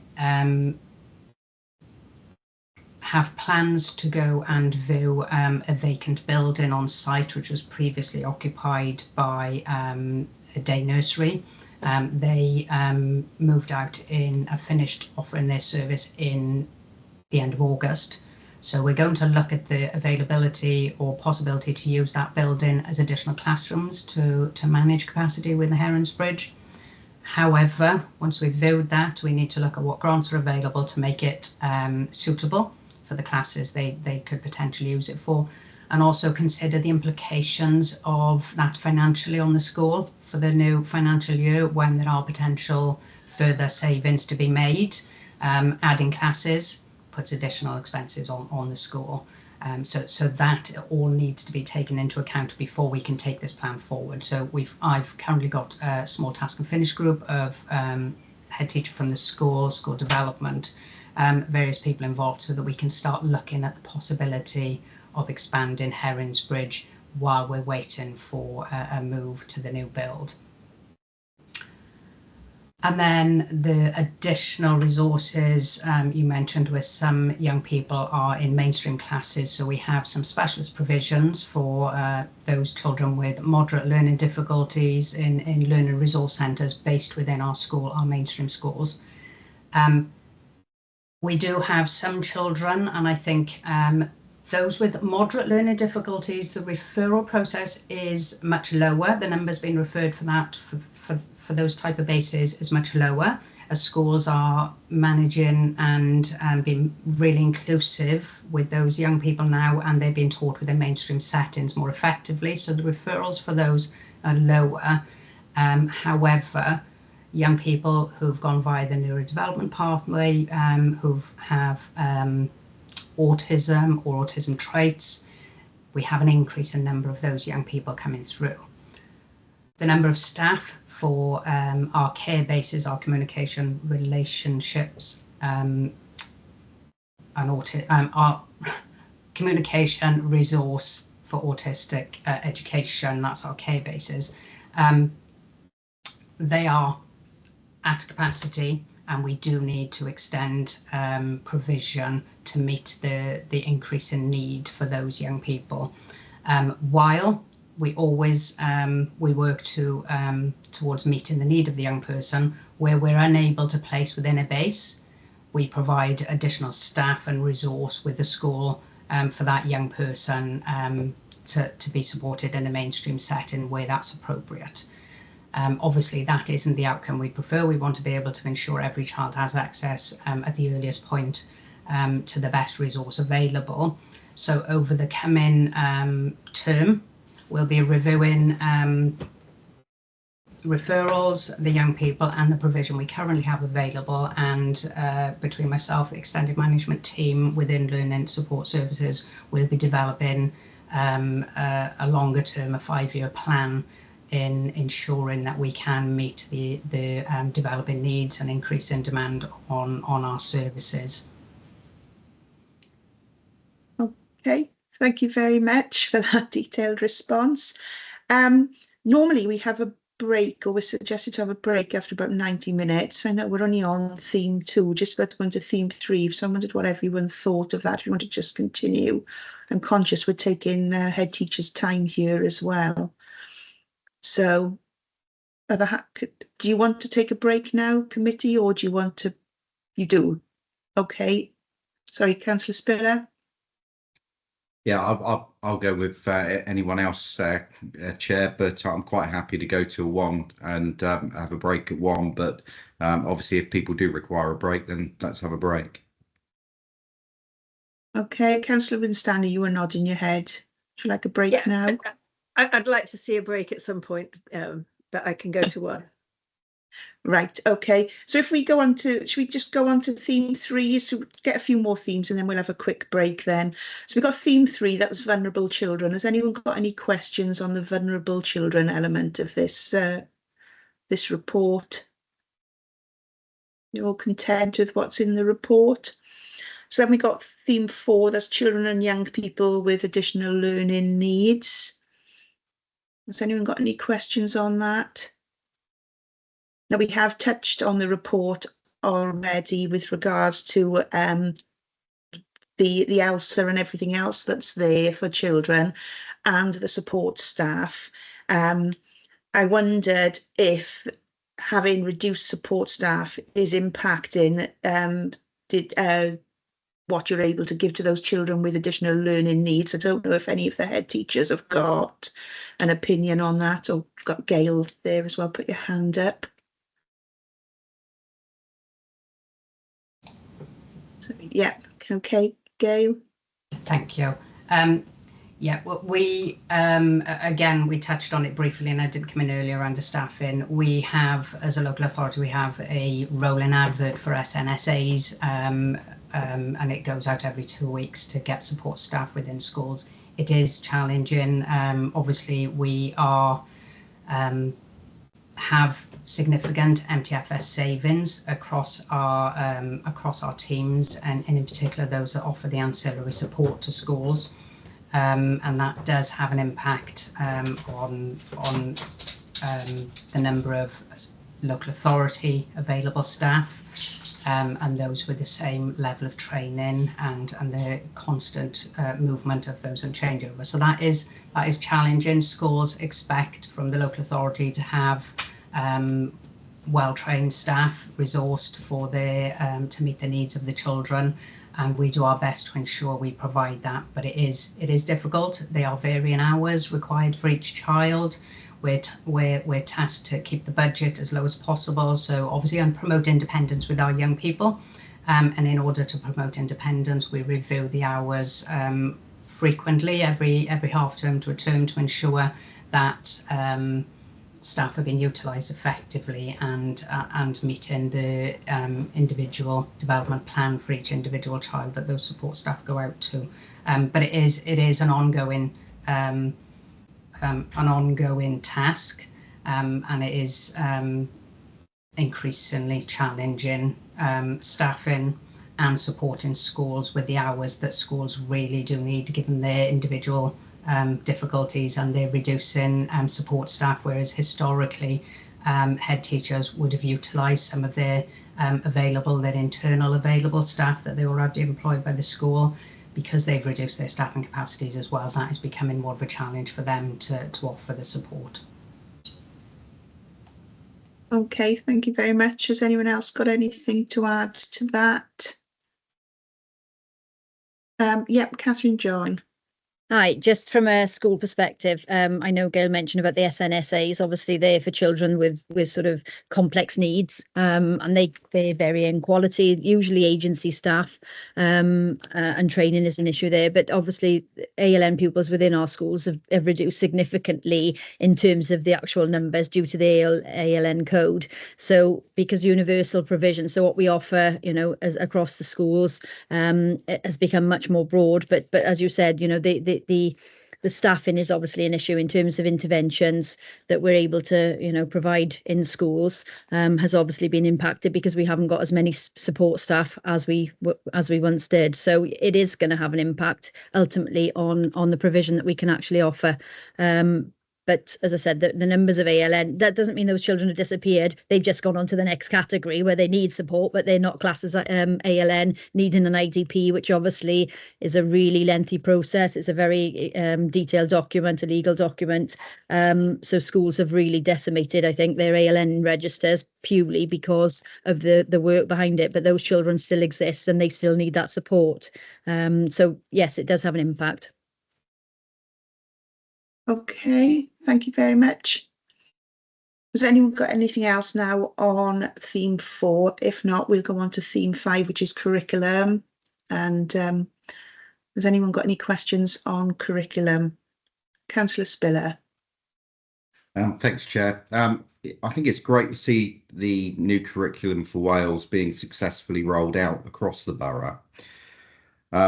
Given the focus is very much on hands-on learning and access to play, for schools such as Oldcastle Primary, which are landlocked and don't have those facilities, how will the local authority ensure that the schools are adequately prepared to be able to deliver the new curriculum?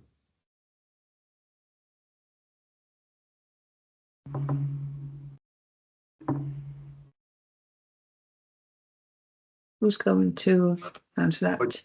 Quite happy to start off, Yeah. Chair. It's okay.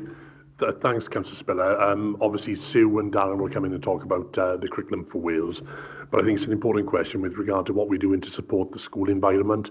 Now, elected members will be aware this is significant, over £70 million of investment into new schools and upgraded schools across the local authority. In addition to that, we work very closely with Welsh Government on the Community Focused Schools grant and also the schools maintenance grant. So all of these grants are made available from Welsh Government, and we use those wherever possible to make the learning environment accessible and exciting for all learners. We've got a number of schools across the local authority, as with all local authorities, where they don't have a huge amount of outdoor space. But it's really good when you see these schools. So Oldcastle is a prime example. There's fantastic learning that goes on in Oldcastle, both inside the school building and outside. And again, there are challenges because they don't have access to significant outdoor space, especially green outdoor space there. But they squeeze every drop of value out of that environment to make sure there's a really high quality learning offer for those learners. What we do then, we use the money that comes in from Welsh Government. The prime example is the Community Focus Grant, and we work with individual schools then to meet their needs. So, for example, it might be some modification with regard to the younger learners. We've seen that in some schools where we've modified outdoor areas, maybe with shades or roofs, or in some cases more appropriate the ground for the young children to play on. So there's lots of investment in these schools, and where there isn't green space available, we obviously maximise what's there. Councillor Spiller is absolutely right. There is a big drive within Curriculum for Wales for outdoor learning, and I know that Darren and Sue work extensively with the schools. We'll be able to give you some examples, not just of that type of curriculum activity, but also of schools that don't have a great deal of green space, how they are adopting to those challenges. Thank you very much, Lindsay. Before I bring in Darren, can I just ask you then, this grant funding, how much do we get in grant funding and how do you allocate that amongst the schools? Because I know when I did a review for our MTFS last year, Oldcastle was the lowest funded per pupil school in the borough. So I wondered how that's split, please. And then I'll bring in Darren. Thanks, Councillor Williams. The split, I think you referred to that as the revenue funding. So this relates to capital funding. They wouldn't be part of those measures. So the overall figure of the Community Focused Schools Grant and the Schools Maintenance Grant is managed by the Communities Directorate. So I wouldn't have the exact figures. I can certainly get those and make those available to the committee. How is it allocated? There are 3 tiers within the school modernisation plan that we look at. So when we meet as a school modernisation strategic programme board, corporate landlord present to us, and we look at 3 different levels. So the first level is safety. We make the environment safe. The next one then is we make it sustainable. So again, any investment needs to be sustainable for the future. And then the third level then is to make sure that they meet curriculum needs. So all of them are important. So I don't really think that sort of there are vast differences in priority between the 3 tiers, but that's the way it's allocated. Through the programme board then we look at those 3 areas, and then we delegate the funding accordingly then, or delegate the money to those individual activities, not to schools, to alleviate it. So it could be, for example, we've seen community use with toilets supported in one school, but I believe there's floodlights in another school that we've supported. So all of these things to try and create a better learning environment for the school and its community. Okay, thank you very much. Darren, do you want to come in? Yeah, it was just really to sort of come on the back of what Lindsay was saying there with regards to support in schools in general. Certainly with regards to development of that new curriculum, there's a comprehensive learning, professional learning programme, and certainly schools across Bridgend have access to bespoke support to develop that curriculum. And obviously within individual circumstances for schools, is developing a curriculum that is certainly there is a real focus on that outdoor learning, not just for the foundation phase, but across the whole school, and how you can integrate those outdoors into different aspects and different areas of learning. But obviously it's trying to adapt and develop a curriculum that actually is suitable to each individual school circumstance. And unfortunately, Councillor Spray, I don't know Oldcastle's particular circumstances well, so I can't actually answer for that particular school, but certainly within the professional learning programs that we provide, we try to ensure that actually they are flexible in approach and can be adapted by schools to the personal circumstances of each school. So sorry I can't answer in particular with regards to Oldcastle, but hopefully within that professional learning program and the support offered to schools and supporting schools in the implementation of their strategic priorities to ensure that they can implement their curriculum successfully. Okay, thank you. Sue, do you want to come in? Yeah, I'm in a position that I do know Oldcastle a little better, albeit a long time ago. It's the school my children attended. So yeah, I think a big frustration from my son's point of view that they didn't have any green space in the school and there was no field to play on, but they did make use of Newbridge Fields, which is a short walk away, and things there as well. I think, the things that Darren has covered there around the curriculum, the play is not all about play on greenfield sites, but certainly it's part of it, and some of the play will actually be within the classroom and the kind of role play and things that they conduct there, which I know they do a very good job of. But I think it also kind of relates to a question that we had earlier about cluster working, and that schools then are able to tap into resources nearby and share experiences and things there as well. So it is about working with the resources that we've got and adapting those where we're able to. Can't say anything other than, of course, it's a pressure that not every school is a modern fit for purpose building as such, and so that's something that schools are having to work around. That certainly Oldcastle I think has passed its centenary quite recently as well, so there is work that needs to happen there to make sure that the schools have got the access that they would ideally have.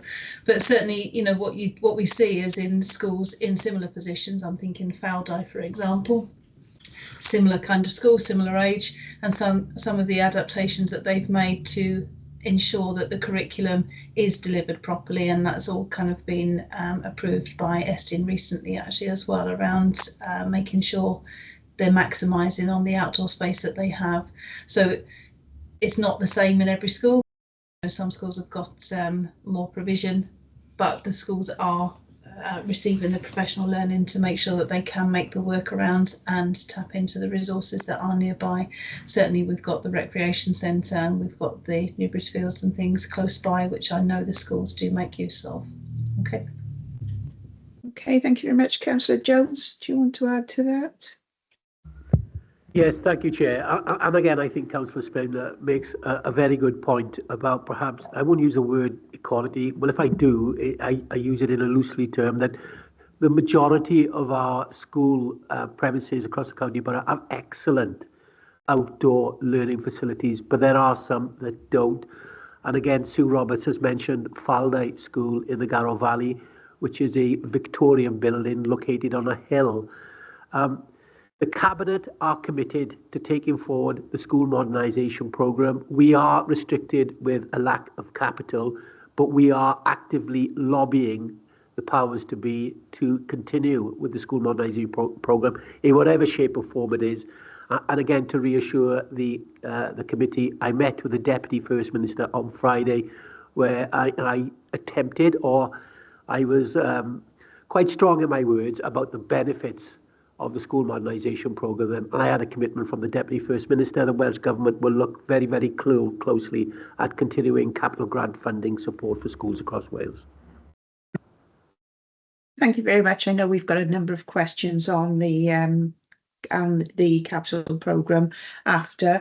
If we then, are you content with that, Councillor Spiller, the answer?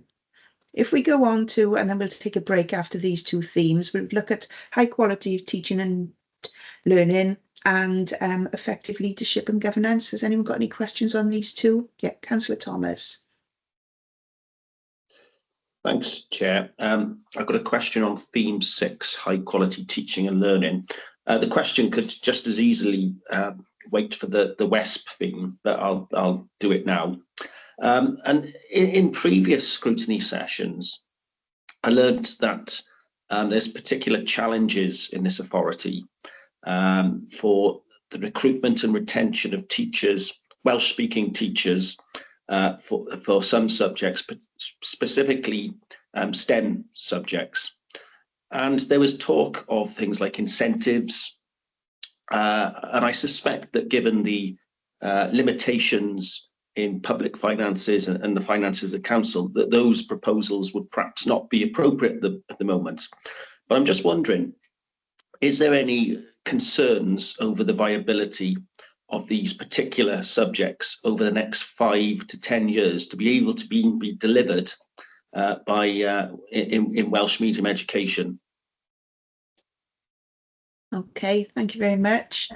And I think with that, Lindsay, as well, I think there's also been a decline in pupils taking up A-level Welsh as well, hasn't there? So, you know, so to get the Welsh speaking teachers in the future, we need to increase the Welsh take up as well. So I don't know if you want to come in with all of that. Thanks, Chair. Thanks, Councillor Thomas, for the question. Again, you're right, this is a key priority for this local authority within our Welsh Education Strategic Plan, a number of objectives to promote and grow the Welsh language, and also to do that is to make sure they will be the best quality provision in front of learners. It has been a challenge. We are no different to many other local authorities there with regard to Welsh language provision. It has been a challenge in some cases recruiting to some posts. Certainly at post 16 in specialist subjects, as Councillor Thomas quite rightly says, this has been a challenge, and we've worked with the governing body of Ysgol Gyfun Cymraeg Llangyniad on this. Councillor Thomas is right. We looked at initially with Welsh Government and Central South Consortium whether or not we can incentivise this in any way. That's not been progressed. It's certainly something that we are discussing with Central South Consortium, but from a financial point of view, that's been something, as you can appreciate, has been very difficult to do. The one thing that we have done, and I think this has been a really positive step forward, is with regard to the curriculum offer. Sue Roberts and her team, Sarah Humphreys, who was working with us on this, has developed a very exciting hybrid post-16 curriculum where it expands the curriculum offer to make sure there's a broad and balanced offer for all learners, regardless of what school they go in. Now, from the Welsh medium point of view, it doesn't just look at the provision within the county borough, but also working with other establishments, for example, Gartholog in RCT and under the Cyfleoedd Plus initiative. There's far-reaching opportunity to support Welsh learning in the schools. So, for example, there's a really positive activity at the moment involving 3 schools, Llanhari, Ysgol Gyfun, Gatholog in RCT and Llangynoed, and the three of them work very closely together on expanding that offer to make sure that those subjects are available for all learners. And of course, it works both ways. We can support shortages in other local authorities, and they can support some of the areas of demand in ours. So hopefully that provides some context to your question, Councillor Thomas. You content, Councillor Thomas? Yeah, thanks for that. That's great for now. Obviously keep an eye on it, I guess, isn't it? But thank you for the response. Has anyone else got any questions on theme 6 or theme 7? Councillor Hughes.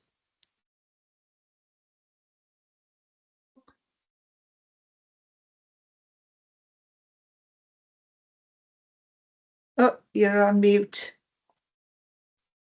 Sorry. Just a quick one, really. Obviously, we've been ambitious that we're going to be a 10 and excellent on high quality teaching and learning by August 26. What would people say is the key thing then in us being able to deliver that? And given obviously the financial restraints that the authority is going to be under, and are we going to be losing experienced staff? And I would just wonder, how confident are we that we're going to have a 10 by August 26? Thank you. Okay, Lindsay. Thanks, Chair. Thanks, Councillor Hughes. I think you're right to establish the fact that our targets are ambitious. They are designed to be so. When we met with a range of partners, including this committee last May, we designed the strategic plan that's there to be ambitious and aspirational for all of our learners. So we are aiming high. There's no doubt about that. But also, as you can see within Story, you've got a risk register associated there, and it identifies all the many risks that are available and that we are dealing with at the moment, with the mitigating factors we're putting in place to try and achieve some of those ambitions. It's going to be difficult. There is no doubt about that. And we've heard from head teachers this morning that when you see the hemorrhaging of staff from schools, that's a particular challenge, especially those staff with experience and skills. So that is going to be difficult. The one thing we are committed to, and this is something that head teachers in this local authority feel very passionately about, is to make sure that the very best teachers and associate staff are in front of our learners. And we absolutely see that from the Estin inspections of our schools. Generally speaking, the regulator, Estin, tell us how schools are doing well, so that's really positive. In the vast majority of cases, they identify good teaching and learning. So again, that's something really positive for us to see. But again, we are monitoring it very closely. We know we've been informed of an inspection in one of our secondary schools this morning. So again, we are confident that this school is going to do well. And we hopefully will see that that pattern across our schools as the curriculum for Wales rolls out. And we still steadfastly aim to get that 10 as our teaching and learning target at the end of the 3-year plan. Okay, thanks. You content with that, Councillor Hughes? Yes, thank you. Sue, would you want to come in? Yeah, I thought it was probably just worthwhile. It's worth reflecting on the professional learning that's available to staff, and that can sometimes be bespoke to the schools. Certainly that's happened. There's been a lot of that around for the implementation of curriculum for Wales, and that's something that will help with the kind of consistency of delivery and things there as well. So sometimes it will be the schools, through their own self-evaluation, have identified areas that they think they need more support on, and actually that's where it works best, because then we're able to kind of target the support to where it's best needed and worked on then. So, again, that's something that is an ongoing piece of work that will continue, and that should also impact on the quality of teaching and learning. Okay, thank you very much. Content, Councillor Hughes? Okay, anyone else got any questions on theme 6 or theme 7? I've got the one on theme 7, effective leadership and governance, and it won't surprise Lindsay that I'm going to discuss governing bodies, as I raise it all the time, and the difference between governing bodies, the experience on some, there's some new governing bodies as well, and ensuring, because I think some governing bodies don't realise they are actually responsible now for the budgets in the schools and making those decisions and putting forward any deficit recovery plans and approving them before they go forward. So there's an awful lot of pressure now on governors who are in effect volunteers. who go into schools. So I had 2 questions on that. One, where are we with regards to our governing body vacancies and how we're progressing to fill those with relevant individuals who will take our schools forward in difficult times? And 2, there's been a problem, I would have said, in the last 12 months, and I don't know whether it's been down to internal staffing issues, with delays in getting governors renewed when they've gone for a renewal. They've sometimes taken 6 months for them to be put back on that governing body, so there've been vacancies in the meantime. So I wondered how we're doing with regards to processing applications for governing bodies and renewals of people who want to stand again. Thank you. Thanks, Chair. First of all, I think it's really important because, you know, you're absolutely right to bring this question up again. And just as an opportunity for me again to thank all of you who are governors and everybody else who volunteers to play this pivotal role in the management of our schools. So thank you all, and for anyone who's listening online, we are deeply indebted to everyone who's doing this for our schools. Again, in the main, we have very effective governing bodies. Esther didn't tell us this, but there are challenges. Robin will come to talk about the the number of vacancies and some of the logistical timescales we have to deal with. Obviously, we need to make sure we comply with legislation on this, and that sometimes slows down the process.